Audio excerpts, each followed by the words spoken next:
Hello my dear doctors.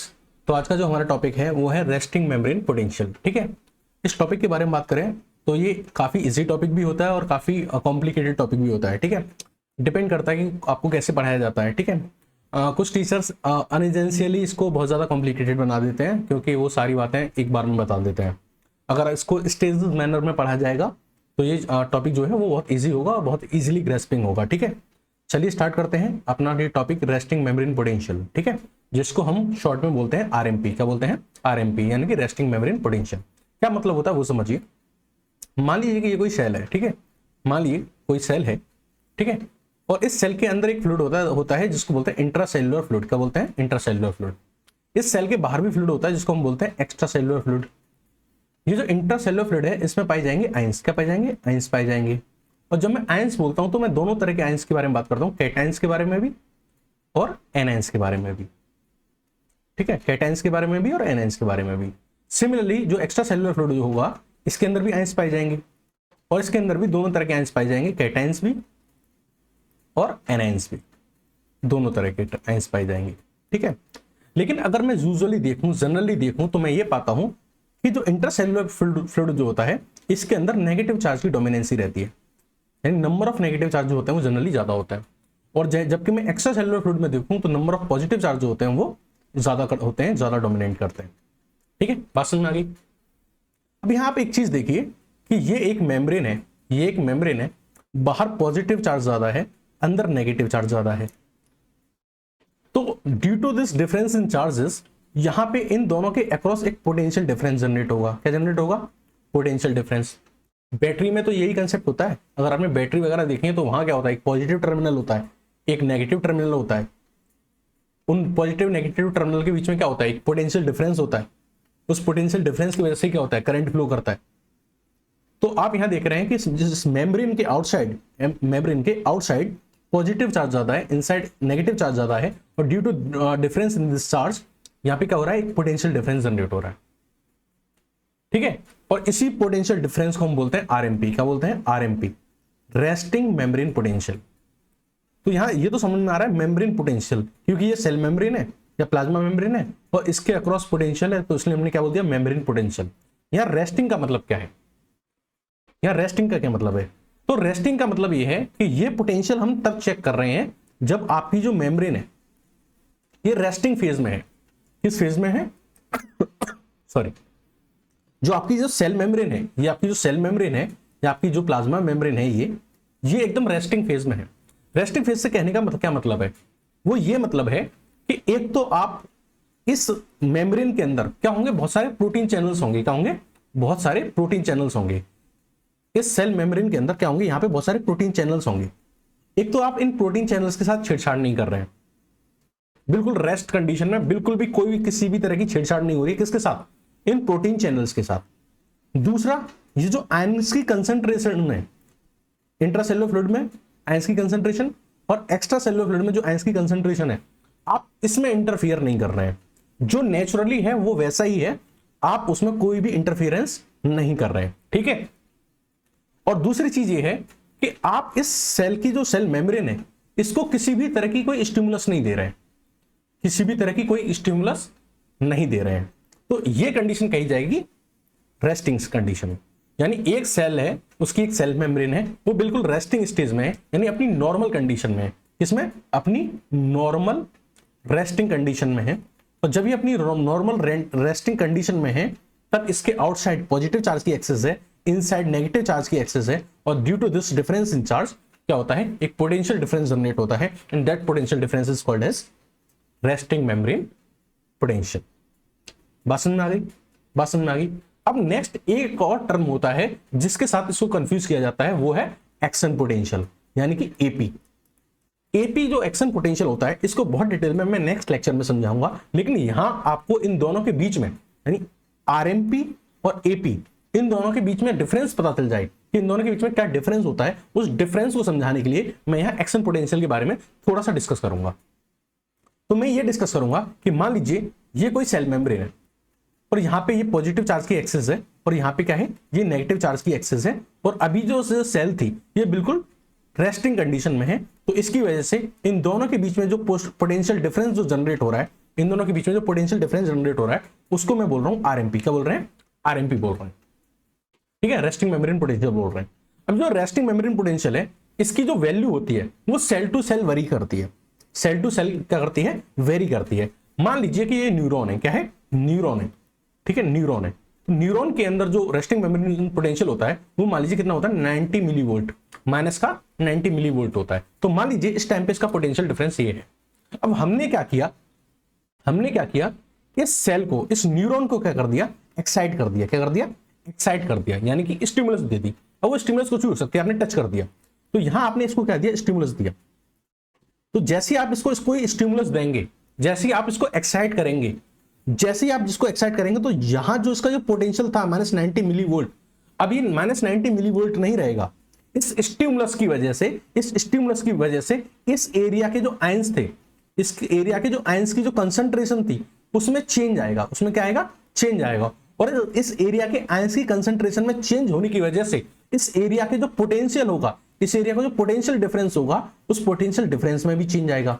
यानी कि क्या होगा? एक डिफरेंट पोटेंशियल जनरेट होगा। क्या होगा? इस एरिया में अब ये आरएमपी नहीं है, अब ये रेस्टिंग मेम्ब्रेन पोटेंशियल नहीं है। इस स्टिमुलस के आने की वजह से आयंस में चेंज आया, और इस आयंस में चेंज आने की वजह से पोटेंशियल डिफरेंस में चेंज आया। और जो नया पोटेंशियल डिफरेंस जनरेट हुआ, जो न्यू पोटेंशियल डिफरेंस जो जनरेट हुआ, उसको हम बोलते हैं एक्शन पोटेंशियल। क्या बोलते हैं?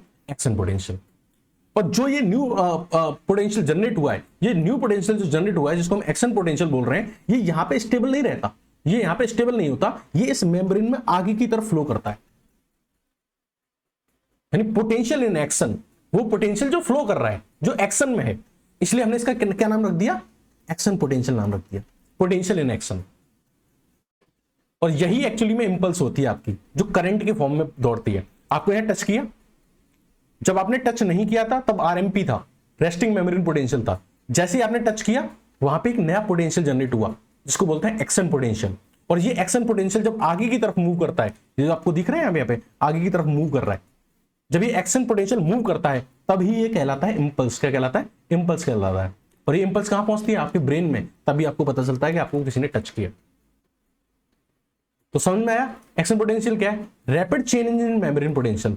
जब आप किसी भी एक्साइटेबल सेल को एक्साइट करते हो, स्टिमुलस देते हो, क्या देते हो? स्टिमुलस देते हो। और स्टिमुलस से जब एक्साइट करते हो किसी भी मेम्ब्रेन को, तो उसमें क्या आता है?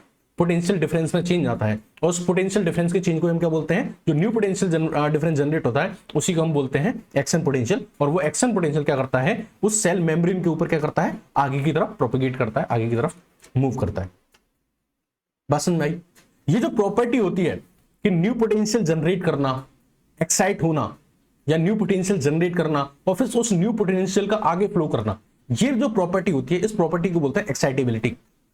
जो सेल मेम्ब्रेन की प्रॉपर्टी है कि स्टिमुलस को रिसीव किया, जो स्टिमुलस आई थी उसको रिसीव किया, उस स्टिमुलस की वजह से पोटेंशियल डिफरेंस में चेंज हुआ, और पोटेंशियल डिफरेंस में चेंज होने की वजह से एक्शन पोटेंशियल जनरेट हुआ, और वो एक्शन पोटेंशियल अब क्या कर रहा है? आगे की तरफ फ्लो कर रहा है।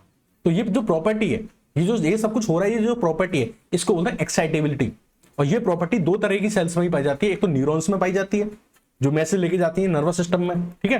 दूसरा ये प्रॉपर्टी आपकी मसल सेल्स में भी पाई जाती है। बात समझ में आ गई? रेस्टिंग मेम्ब्रेन पोटेंशियल और एक्शन पोटेंशियल में डिफरेंस समझ में आ गया। चलो, अब हमारा जो पहला वाला टॉपिक था रेस्टिंग मेम्ब्रेन पोटेंशियल, इसको हम डीप में पढ़ते हैं, और इतना डीप में पढ़ेंगे कि आपको मजा आ जाएगा, और बहुत ईजी लैंग्वेज में पढ़ेंगे। तो चलो हम पढ़ते हैं रेस्टिंग मेम्ब्रेन पोटेंशियल। तो रेस्टिंग मेम्ब्रेन पोटेंशियल आसान भाषा में क्या था? ये एक सेल मेम्ब्रेन है, इसके बाहर क्या है? एक्स्ट्रा सेलुलर फ्लूइड है, और अंदर क्या है? इंट्रा सेलुलर फ्लूइड है। एक्स्ट्रा सेलुलर फ्लूइड में पॉजिटिव आयन ज्यादा है, इंट्रा सेलुलर फ्लूइड में नेगेटिव आयन ज्यादा है, जिसकी वजह से इन दोनों के बीच में क्या है? एक पोटेंशियल डिफरेंस है। उस पोटेंशियल डिफरेंस को हम क्या बोल रहे हैं? आरएमपी, यानी रेस्टिंग मेम्ब्रेन पोटेंशियल बोल रहे हैं, ठीक है। हमारे सिलेबस में जो है वो न्यूरॉन का, हमें न्यूरॉन का रेस्टिंग मेम्ब्रेन पोटेंशियल पढ़ना है। न्यूरॉन में भी हम किसका देखते हैं? एक्सॉन का। एक्सॉन बोले तो नर्व फाइबर। तो आपने एक सेल देखी होगी जिसमें ये उसकी क्या होती है? एक्सॉन होती है। ये क्या होती है? एक्सॉन। ये एक्सॉन एंडिंग्स होती है। क्या होती है? एक्सॉन एंडिंग होती है। और ये क्या होता है? ये क्या होता है? एक्सॉन। तो ये सारे क्या होते हैं? डेंड्रोन से डेंड्राइट्स होते हैं। क्या होते हैं? डेंड्रोन से डेंड्राइट्स होते हैं यहाँ पे। तो ये मान लीजिए आपकी न्यूरॉन है, ये क्या है? आपकी न्यूरॉन है। तो ये क्या है? न्यूरॉन की सेल बॉडी है। ये क्या है? एक्सॉन है। ये क्या है? एक्सॉन है, या फिर ये क्या है? नर्व फाइबर है।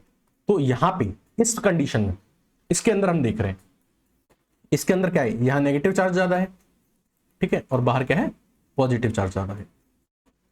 तो अब हम जो पढ़ेंगे वो किसके बारे में पढ़ेंगे, resting membrane potential of neuron या फिर आप कह दीजिए नर्व फाइबर, ठीक है। अब यहाँ पे पॉजिटिव चार्ज ज्यादा, यहाँ पे नेगेटिव चार्ज ज्यादा, इनके बीच में जो पोटेंशियल डिफरेंस जनरेट हुआ जिसको हम आरएमपी बोल रहे हैं, इसकी जो वैल्यू होती है इस नर्व फाइबर में, तो जब हम इसको एक्सपेरिमेंटली कैलकुलेट करते हैं तो ये वैल्यू आती है -90 मिली वोल्ट, -90 मिली वोल्ट। इसका क्या कहने का मतलब है वो समझिए। ये आप देखिए कि ये एक मेम्ब्रेन है, ये क्या है, एक मेम्ब्रेन है, मेम्ब्रेन के बाहर पॉजिटिव ज्यादा और अंदर नेगेटिव चार्ज ज्यादा। देखो अंदर नेगेटिव चार्ज ज्यादा है, ठीक है, नेगेटिव ज्यादा है एज कंपेयर टू बाहर के। तो कितना ज्यादा है, मैं क्या करता हूं, बाहर के जो चार्ज है उसको जीरो मान लेता हूं, क्या मान लेता हूं, जीरो मान लेता हूं। तो मैं इसके रेस्पेक्ट में इसको मैं मान लेता हूं एक तरह से रेफरेंस पॉइंट, क्या मान लेता हूं, रेफरेंस पॉइंट मान लेता हूं। और बाहर अगर मैं जीरो मान लेता हूं तो इस बाहर के कंपैरिजन में अंदर कितना नेगेटिव ज्यादा है, तो मुझे पता चला कि जो चार्ज ज्यादा है, जो अंदर नेगेटिव चार्ज ज्यादा है, वो इतना ज्यादा है कि वो -90 मिली वोल्ट का पोटेंशियल डिफरेंस जनरेट कर रहा है। बात समझाई, मैंने आपको क्या बताया, बाहर पॉजिटिव है, अंदर नेगेटिव है, और अगर मैं कंपेयर करूं तो अंदर जो नेगेटिव है वो ज्यादा है एज कंपेयर टू बाहर के, ठीक है। बाहर क्या है, जैसे मैं अगर पॉजिटिव नेगेटिव कैंसिल कर दूं तो मैं ये देख पा रहा हूं कि जो अंदर नेगेटिव है उसकी स्ट्रेंथ ज्यादा है, अंदर वाले नेगेटिव की स्ट्रेंथ ज्यादा है। तो मैं बाहर वाले पोटेंशियल को अगर जीरो मान लूं, बाहर वाले पोटेंशियल को क्या मान लूं, जीरो मान लूं, तो उसके रेस्पेक्ट में ये नेगेटिव कितना ज्यादा है, ये नेगेटिव चार्ज कितना ज्यादा है, तो ये नेगेटिव चार्ज इतना ज्यादा है कि अंदर अगर मैं बाहर वाले को जीरो मान लूं तो जो अंदर वाले की जो वैल्यू आ रही है एक्स्ट्रा नेगेटिव चार्ज की, वो आ रही है -90 मिली वोल्ट। कितनी आ रही है, -90 मिली वोल्ट। यानी इंट्रासेल्युलर फ्लूइड में जो नेगेटिव चार्ज है उसकी वजह से जो पोटेंशियल जनरेट हो रहा है, एक्स्ट्रा नेगेटिव चार्ज है उसकी वजह से जो पोटेंशियल जनरेट हो रहा है वो -90 मिली वोल्ट है, -90 मिली वोल्ट है। और इसी को मैं क्या कह रहा हूं, रेस्टिंग मेम्ब्रेन पोटेंशियल बोल रहा हूं। और यहां हमने ये जो बाहर वाला चार्ज है इसको रेफरेंस पॉइंट मान लिया है, मान लीजिए उसको जीरो मान लिया है। बात समझ में आ गई। अब यहां अंदर -90 मिली वोल्ट का जो पोटेंशियल है, उसका कहने का मतलब ये है कि जो पोटेंशियल इनसाइड फाइबर है, यानी फाइबर के अंदर की साइड जो पोटेंशियल है वो 90 मिली वोल्ट मोर नेगेटिव है, ज्यादा नेगेटिव है as compare to extracellular fluid. यानी जो बाहर इस एक्स्ट्रा सेल्युलर फ्लूइड में जो चार्ज है उसके कंपैरिजन में अंदर इंटरसेल्युलर फ्लूइड में जो चार्ज है वो -90 मिली वोल्ट पोटेंशियल का ज्यादा चार्ज रखता है, ठीक है, ये इसका मतलब होता है। अच्छा, अब ये चार्ज ऐसे हुआ क्यों, ये -90 मिली वोल्ट आया कैसे, ये मेंटेन कैसे है -90 मिली वोल्ट, इसको थोड़ा डिटेल में समझते हैं। तो पहले हम इसका एक बेसिक लेवल समझेंगे, उसके बाद हम इसकी डिटेल में जाएंगे। तो मान लीजिए मैं क्या करता हूं, सॉरी, इस वाली जो मेम्ब्रेन थी, ये जो मेम्ब्रेन है इसको यहां से काट के इसको डिटेल में स्टडी करता हूं। तो ये मेम्ब्रेन में यहां पे ले आया, ये मेम्ब्रेन क्या किया, मैं यहां पे ले आया, ये जो मेम्ब्रेन है वो ये वाली मेम्ब्रेन है, ठीक है। अब मैंने इसको देखा कि इसका जो इंट्रासेल्युलर फ्लूइड था, वहां इसका जो पोटेंशियल है वो कितना है, -90 मिली वोल्ट है। और जो बाहर वाला है उसको हमने स्टैंडर्ड मान लिया है, दैट इज 0 मिली वोल्ट, ठीक है, 0 मिली वोल्ट। अब एक्स्ट्रा सेल्युलर फ्लूइड में मैंने आपको बता दिया था पॉजिटिव चार्ज ज्यादा होता है और इंटरसेल्युलर फ्लूइड में क्या होता है, नेगेटिव चार्ज ज्यादा होता है। अब ये बाहर पॉजिटिव ज्यादा और अंदर नेगेटिव ज्यादा, ये कैसे पॉसिबल हो पा रहा है वो देखिए। तो देखो इसके दो फैक्टर है, फैक्टर ए और फैक्टर बी। पहले फैक्टर ए को समझेंगे। तो आपको पता है कि आपकी जो सेल मेम्ब्रेन होती है उसमें होती है सोडियम पोटेशियम एटीपीएस पंप। क्या होती है, सोडियम पोटेशियम एटीपीएस पंप होती है। अभी सोडियम पोटेशियम एटीपीएस पंप का क्या काम होता है वो देखिए।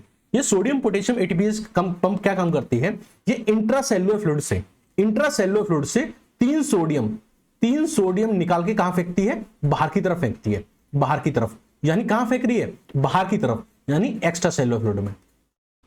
3 सोडियम कहां जा रहे हैं, अंदर से बाहर जा रहे हैं। अब और क्या होता है, अभी एक काम दूसरा ये करती है कि जो 2 पोटेशियम होते हैं, 2 पोटेशियम को बाहर से अंदर फेंकती है, 2 पोटेशियम को बाहर से क्या करती है, अंदर फेंकती है। और इसमें ये किसका इस्तेमाल करती है, एटीपी का इस्तेमाल करती है, इसलिए हम इसको बोलते हैं सोडियम पोटेशियम एटीपीएस पंप। देखो अब इसमें हुआ क्या था, इस पंप ने क्या किया, 3 सोडियम कहां भेजे, बाहर भेजे, और 2 पोटेशियम क्या किए, अंदर भेजे। तो आप नेट चार्ज देखिए, बाहर कितना गया, 3 पॉजिटिव, अंदर कितना आया, 2 पॉजिटिव। तो अगर आप नेट गेन देखो तो नेट गेन कहां है, नेट गेन तो बाहर है ना, किसका, पॉजिटिव का। तो इसकी वजह से बाहर क्या आएगा, नेट पॉजिटिव, और अंदर क्या आएगा, नेट नेगेटिव। तो एक तो ये रीजन हुआ कि सोडियम पोटेशियम पंप ने 3 सोडियम बाहर फेंके, 2 पोटेशियम अंदर फेंके, जिसकी वजह से बाहर की तरफ एक चार्ज एक्स्ट्रा गया जिसकी वजह से बाहर की तरफ एक एक्स्ट्रा पॉजिटिव चार्ज क्रिएट हुआ। तो आप समझ आया बाहर की तरफ पॉजिटिव क्यों और अंदर की तरफ नेगेटिव चार्ज की एक्सेस क्यों होती है, ये तो एक रीजन हुआ। और आप ये सुन के चौंक जाएंगे कि यहां एटीपी भी इस्तेमाल हो रहा है, तब भी इसका जो रोल होता है, इस सोडियम पोटेशियम एटीपी पंप का जो रोल होता है वो 4 से 5 मिलीवोल्ट ही होता है। कितना? 4 to 5 मिलीवोल्ट। लेकिन वैल्यू कितनी है? -90 मिलीवोल्ट।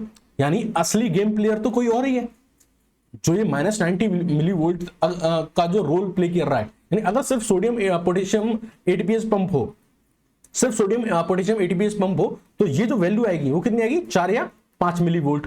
लेकिन वैल्यू तो है -90 मिलीवोल्ट। तो ये इतना बड़ा रोल कौन प्ले कर रहा है? तो रोल इतना बड़ा रोल प्ले कर रहा है ये फैक्टर बी। फैक्टर बी क्या होता है वो समझिए कि जो आपका जो इंट्रासेलुलर फ्लूइड होता है, इंट्रासेलुलर फ्लूइड जो अंदर वाला जो इंट्रासेलुलर फ्लूइड होता है, इसके अंदर पोटेशियम आयन की कंसंट्रेशन बहुत हाई होती है। क्या होती है? पोटेशियम आयन की कंसंट्रेशन क्या होती है? बहुत हाई होती है। और हम बात करें एक्स्ट्रा सेलुलर फ्लूइड में, एक्स्ट्रा सेलुलर फ्लूइड में पोटेशियम आयन की जो कंसंट्रेशन होती है वो क्या होती है? बहुत लो होती है। अब आपको पता है आपकी जो सेल मेम्ब्रेन होती है उसमें होते हैं पोटेशियम चैनल। क्या होते हैं? Potassium channel. और जो पोटेशियम चैनल जो होते हैं ये टनल की तरह काम करते हैं। किसकी तरह काम करते हैं? टनल की तरह काम करते हैं। और इनके थ्रू रैपिड डिफ्यूजन होता है। क्या होता है? रैपिड डिफ्यूजन होता है। जहां कंसंट्रेशन ज्यादा, यहां कंसंट्रेशन कम, तो क्या होगा? डिफ्यूजन होगा। और डिफ्यूजन किसके थ्रू होगा? इन प्रोटीन चैनल्स के थ्रू। तो इन प्रोटीन चैनल्स के थ्रू क्या होता है? रैपिड डिफ्यूजन होता है। क्या होता है? रैपिड डिफ्यूजन होता है। किसका? पोटेशियम का। तो यहां आप देख पा रहे हैं पोटेशियम का क्या हो रहा है? रैपिड डिफ्यूजन हो रहा है। तो पोटेशियम कहां जा रहे हैं? अंदर से बाहर। कहां जा रहे हैं? अंदर से बाहर। तो पोटेशियम अंदर से अगर बाहर जा रहे हैं और बहुत ज्यादा बल्क अमाउंट में जा रहे हैं, बहुत ज्यादा बल्क अमाउंट में जा रहे हैं, तो बाहर की तरफ क्या जनरेट होगा? Net positive. और यहां से बाहर जा रहे हैं तो यहां तो डेफिशिएंसी हो रही है, यहां पे डेफिशिएंसी हो रही है, तो यहां के जो नेगेटिव चार्ज होंगे वो डोमिनेट करेंगे। तो अंदर हो जाएगा नेट नेगेटिव और बाहर हो जाएगा नेट पॉजिटिव। और जो आपकी जो सेल मेम्ब्रेन है उसका जो ये -90 मिलीवोल्ट जो पोटेंशियल डिफरेंस है, ये मेनली इसी पोटेशियम टनल की हेल्प से है। और इसी पोटेशियम आयन की जो मूवमेंट हो रही है कहां से? इंट्रासेलुलर फ्लूइड से एक्स्ट्रा सेलुलर फ्लूइड की तरफ, वो इसी की वजह से हो रही है। तो आपकी जो सेल मेम्ब्रेन है, जिसके आपकी जो न्यूरॉन की जो मेम्ब्रेन है, नर्व फाइबर की जो मेम्ब्रेन है, वहां जो -90 मिलीवोल्ट का ये जो पोटेंशियल डिफरेंस है, ये किसकी वजह से है? मेनली इस पोटेशियम चैनल की वजह से, जिसमें ये पोटेशियम आयन जो होते हैं ये डिफ्यूज होते हैं कहां से? अंदर से बाहर की तरफ। तो बात समझ आएगा? इस डिफ्यूजन की वजह से क्या होता है? आपका जो बाहर की तरफ क्या हो जाता है? एक्सेस पॉजिटिव चार्ज, क्योंकि बाहर जा रहे हैं ना, अंदर से बाहर जा रहे हैं, तो बाहर क्या हो जाता है? Net positive. और अंदर से जा रहे हैं, अंदर से बाहर की तरफ जा रहे हैं, तो अंदर तो डेफिशिएंसी हो जाएगी ना, अंदर से चले गए बाहर तो अंदर होगी डेफिशिएंसी। और अंदर जो नेगेटिव चार्ज होंगे वो डोमिनेट कर जाएंगे, क्योंकि पॉजिटिव तो भाग गया तो नेगेटिव वाले डोमिनेट कर जाएंगे। तो अंदर नेट नेगेटिव और बाहर नेट पॉजिटिव, और पोटेंशियल डिफरेंस जनरेट होगा किसका? -90 मिलीवोल्ट का। ठीक है, तो ये तो हमने समझा इसका एक बेसिक लेवल। क्या समझा? इसका बेसिक लेवल समझा। अब इसी को हम बहुत एडवांस में समझने जा रहे हैं। ठीक है, इसी चीज को अब हम बहुत ज्यादा एडवांस में समझने जा रहे हैं। जिसके कमजोर दिल वाले हैं उनका तो हो गया, अब जो प्रो वाले हैं वो देखें। ठीक है, उनके लिए, जो कमजोर दिल वाले थे उनके लिए रेस्टिंग मेम्ब्रेन पोटेंशियल खत्म हो गया। चलो प्रो वाले आ जाओ। अब देखो प्रो वालों सुनो, अब हम इस चीज को डिटेल में पढ़ेंगे। ठीक है, अब देखो डिटेल में पढ़ने के लिए अब एक चीज आप ध्यान में समझो कि मान लीजिए कि ये आपकी क्या है? ये मान लीजिए आपकी सेल मेम्ब्रेन है। ठीक है, और ये आपकी सेल मेम्ब्रेन में यहाँ पे ये है आपके, मान लीजिए पोटेशियम चैनल। क्या है? ये आपके पोटेशियम चैनल है, ये है आपके पोटेशियम चैनल। ओके, तो यहाँ पे ये क्या थे? आपके पोटेशियम चैनल थे, ये आपके थे पोटेशियम चैनल। तो ये है आपके पोटेशियम चैनल। अब मैंने आपको बताया था, मान लीजिए ये है एक्स्ट्रा सेलुलर फ्लूइड यानी बाहर वाला, और ये है इंट्रासेलुलर फ्लूइड यानी अंदर वाला। अब देखो होता क्या है, आपका जो इंट्रासेलुलर फ्लूइड है, मैंने आपको बताया था इसके अंदर पोटेशियम की हाई कंसंट्रेशन होती है। क्या होती है? पोटेशियम की हाई कंसंट्रेशन होती है। और कितनी हाई होती है? ये होती है 140 मिली इक्विवेलेंट पर लीटर। कितनी? 140 मिली इक्विवेलेंट पर लीटर। और जो बाहर की तरफ देखें तो पोटेशियम आयन की जो कंसंट्रेशन होती है वो लो होती है। और कितनी होती है? 4 मिली इक्विवेलेंट। कितना? 4 मिली इक्विवेलेंट पर लीटर, इतना होता है। तो आप यहां देख रहे हैं कि एक बहुत बड़ा डिफरेंस है, एक बहुत बड़ा डिफरेंस है। यानी क्या है? एक कंसंट्रेशन ग्रेडियंट है। यानी यहां से यहां की तरफ क्या है? एक कंसंट्रेशन ग्रेडियंट है, कंसंट्रेशन ग्रेडियंट है। अच्छा, तो इस कंसंट्रेशन ग्रेडियंट की वजह से क्या होगा? ये जो पोटेशियम है ये इस पोटेशियम चैनल के थ्रू कहां जाएंगे? बाहर चले जाएंगे। जब यहां बाहर चले जाएंगे तो आप यहां देख रहे हो, यहां से तो बाहर जा रहे हैं, तो बाहर जा रहे हैं तो यहां बाहर हो जाएगा एक नेट पॉजिटिव चार्ज और अंदर की तरफ क्या हो जाएगा, एक नेट नेगेटिव चार्ज। तो जैसे जैसे ये बाहर चलते जाएंगे, जैसे जैसे ये बाहर जाते जाएंगे, ये नेट पॉजिटिव चार्ज यहां पे बढ़ता जाएगा और नेट नेगेटिव चार्ज यहां पे इंक्रीज होता जाएगा। बात समझ में आ गई? अब एक बात बताओ, यहां पे नेट पॉजिटिव बढ़ रहा है और यहां पे एक नेट नेगेटिव बढ़ रहा है, ठीक है। तो इसकी वजह से इस पॉजिटिव और इस नेगेटिव के बीच में, इस पॉजिटिव और इस नेगेटिव के बीच में क्या जनरेट होगा, इस पॉजिटिव और इस नेगेटिव के बीच में एक इलेक्ट्रिकल ग्रेडियंट जनरेट होगा। क्या होगा? एक इलेक्ट्रिकल ग्रेडियंट जनरेट होगा। कौन सा? Electrical gradient. मैंने आपको क्या बताया था, ध्यान से सुनना। यहां चार्ज, यहां पे कंसंट्रेशन कितनी थी पोटेशियम की? 140 मिली इक्विवेलेंट। यहां कितनी थी? 4 मिली इक्विवेलेंट। तो इन दोनों के बीच में क्या था? एक कंसंट्रेशन ग्रेडियंट। इन दोनों के बीच में क्या था? एक कंसंट्रेशन ग्रेडियंट। तो इस कंसंट्रेशन ग्रेडियंट की वजह से क्या हुआ, इस कंसंट्रेशन ग्रेडियंट की वजह से क्या हुआ कि यहाँ के जो पोटेशियम थे, यहाँ के पोटेशियम थे वो यहाँ मूव करने लगते, जिसकी वजह से यहाँ पे आ गया एक नेट पॉजिटिव चार्ज और यहाँ पे आ गया एक नेट नेगेटिव चार्ज। जितना ज्यादा ये पोटेशियम इधर से इधर मूव करेगा उतना ही यहाँ पॉजिटिव चार्ज की कंसंट्रेशन बढ़ती जाएगी और उतना ही यहाँ पे नेगेटिव चार्ज की कंसंट्रेशन बढ़ती जाएगी, जिसकी वजह से यहाँ इन दोनों के बीच में क्या क्रिएट हो जाएगा? एक इलेक्ट्रिकल पोटेंशियल, एक इलेक्ट्रिक पोटेंशियल जनरेट हो जाएगा। क्या? Electrical gradient, sorry, electric potential कह दिया, या इलेक्ट्रिक ग्रेडियंट क्रिएट हो जाएगा। अब ये इलेक्ट्रिक ग्रेडियंट क्रिएट हो रहा है, इसका क्या मतलब है ये समझिए। अगर यहाँ पे ये नेगेटिव चार्ज जनरेट हो रहा है तो ये इस जाने वाले पॉजिटिव चार्ज को जाने देगा क्या? ये इस पॉजिटिव चार्ज को, इस पॉजिटिव कैटायन को जाने देगा? नहीं जाने देगा। जहां पे नेगेटिव चार्ज ज्यादा है ये नेगेटिव इस पॉजिटिव को अट्रैक्ट करेगा ना, इसको जाने नहीं देगा, ये जाना चाहेगा। जब इसकी वैल्यू ज्यादा हो जाएगी, जब इस इलेक्ट्रिकल ग्रेडियंट की वैल्यू ज्यादा हो जाएगी तो ये पोटेशियम को मूव ही नहीं करने देगा, क्योंकि ये नेगेटिव जो चार्ज है, यहाँ पे जो नेगेटिव की कंसंट्रेशन ज्यादा हुई है, ये पोटेशियम से कहता है कि तुम मेरे अपोजिट चार्ज हो, मैं तुम्हें नहीं जाने दूंगा। अच्छा चलो मान लो फिर भी ये जाना चाहे कि नहीं मुझे जाना है, तो ये जो पोटेशियम जो यहाँ पे जो पॉजिटिव चार्ज है ये इसको आने नहीं देगा अपने पास। ये कहेगा कि मैं पॉजिटिव हूं, तुम भी पॉजिटिव हो, मैं तुम्हें आने नहीं दूंगा, क्योंकि पॉजिटिव पॉजिटिव रिपेल कर रहा है। तो ये सब किसकी वजह से हो रहा है? इस इलेक्ट्रिकल ग्रेडियंट की वजह से, इस इलेक्ट्रिकल ग्रेडियंट की वजह से। तो पहले तो कंसंट्रेशन ग्रेडियंट की वजह से ये आराम से जा रहे थे, तो पहले तो क्या था? कंसंट्रेशन ग्रेडियंट था, तो कंसंट्रेशन ग्रेडियंट की वजह से ये इजीली जा रहा था। लेकिन अब क्या जनरेट हो गया? अब जनरेट क्या हो गया? अब जनरेट हो गया क्या?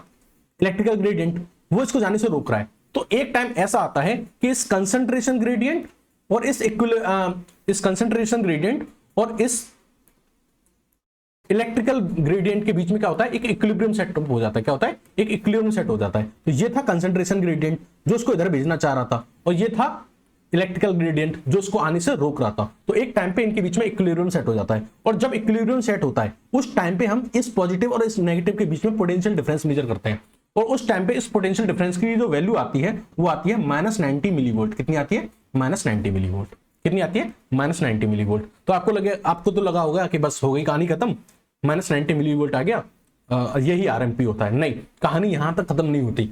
ये क्या थे? पोटेशियम चैनल थे। क्या आप सेल में सिर्फ पोटेशियम चैनल होते हैं? नहीं, सेल में तो सोडियम चैनल्स भी होते हैं, तो सोडियम चैनल्स भी अपना रोल प्ले करेंगे। अगर मैं सोडियम की बात करूं तो सोडियम की जो कंसंट्रेशन होती है वो बाहर ज्यादा होती है। कहां होती है? बाहर ज्यादा होती है, और अंदर की तरफ क्या होती है? कम होती है। बाहर ज्यादा होती है, अंदर कम होती है। बाहर कितनी होती है? 142 मिली इक्विवेलेंट, और अंदर कितनी होती है? 14 मिली इक्विवेलेंट। तो क्या यहाँ पे एक कंसंट्रेशन ग्रेडियंट पैदा होगा? कंसंट्रेशन ग्रेडियंट पैदा होगा, और कंसंट्रेशन ग्रेडियंट पैदा होने की वजह से जो सोडियम चैनल्स होंगी उनकी हेल्प से ये सोडियम कहां जाएंगे? अंदर की तरफ भागेंगे, अंदर की तरफ भागेंगे। तो अभी तक क्या था? अभी तक हमने क्या देखा था? सॉरी, बाहर पॉजिटिव ज्यादा, अंदर नेगेटिव ज्यादा, और जिसकी वजह से वैल्यू आ गई थी 90 मिलीवोल्ट। लेकिन अब क्या हो गया? अब ये हो गया कि अंदर की तरफ सोडियम आ गए। अंदर की तरफ क्या हो गया? सोडियम आ गए। इस एक्स्ट्रा सेलुलर फ्लूइड से अंदर की तरफ क्या आ गए? सोडियम आ गए। अब यहां पे अगर सोडियम आ गए यानी पॉजिटिव चार्ज आ गया, तो ये पॉजिटिव चार्ज आने की वजह से इसकी वैल्यू डाउन चली जाएगी। यहां पे जो -90 मिलीवोल्ट क्यों आ रहा था? इस नेगेटिव चार्ज आयंस की वजह से। यहां नेगेटिव चार्ज आने की वजह से यहां की जो वैल्यू थी वो -90 मिलीवोल्ट थी। बट अब बाहर से सोडियम आ गई। सोडियम यानी पॉजिटिव चार्ज। ये पॉजिटिव चार्ज इसके कुछ नेगेटिव चार्ज को न्यूट्रलाइज करेगा, और न्यूट्रलाइज करके अब ये जो -90 मिलीवोल्ट था, अब ये -90 मिलीवोल्ट ना होकर ये कितना हो गया? -86 मिलीवोल्ट। -86 मिलीवोल्ट। लेकिन हमारा जो रेस्टिंग मेम्ब्रेन पोटेंशियल था वो तो -90 मिलीवोल्ट था। अब वो कैसे आएगा? तो उसके लिए होता है एक और आपका चैनल जो होता है वो वर्क करता है। तो एक तो आपकी जो मेम्ब्रेन में पोटेशियम चैनल्स होते हैं उन्होंने अपने काम कर लिया, सोडियम चैनल्स होते हैं उन्होंने अपना काम कर लिया। एक और चैनल्स होते हैं आपकी सेल मेम्ब्रेन के अंदर जिनका नाम है सोडियम पोटेशियम एटीपीएस पंप। क्या नाम है? Sodium potassium ATPase pump. और इसके बारे में मैंने आपको बताया था कि ये क्या करेगी, ये क्या करेगा, ये क्या करेगा, अंदर से यानी इंट्रासेलुलर फ्लूइड से एक्स्ट्रा सेलुलर फ्लूइड में 3 सोडियम बाहर की तरफ भेजेगा। मैंने आपको अभी जस्ट ऊपर ही बताया, मैंने आपको जस्ट ऊपर ही बताया कि मैंने आपको अभी जस्ट ऊपर ही, अगर आप यहां देख रहे होगे कि एक्स्ट्रा सेलुलर फ्लूइड में सोडियम ज्यादा होता है, एक्स्ट्रा सेलुलर फ्लूइड में सोडियम ज्यादा होता है और इंट्रा सेलुलर फ्लूइड में सोडियम कम होता है। क्योंकि ये पंप है, क्योंकि ये एटीपीएस पंप है। ये किसका इस्तेमाल करती है? एटीपी का इस्तेमाल करती है। तो ये अगेंस्ट कंसंट्रेशन ग्रेडियंट करेगी, अगेंस्ट कंसंट्रेशन ग्रेडियंट वर्क करेगी। और सोडियम जहां कम था, इंट्रासेलुलर फ्लूइड में कम था, वहां से कहां भेज रही है? ज्यादा की तरफ भेज रही है। 3 सोडियम बाहर भेज रही है।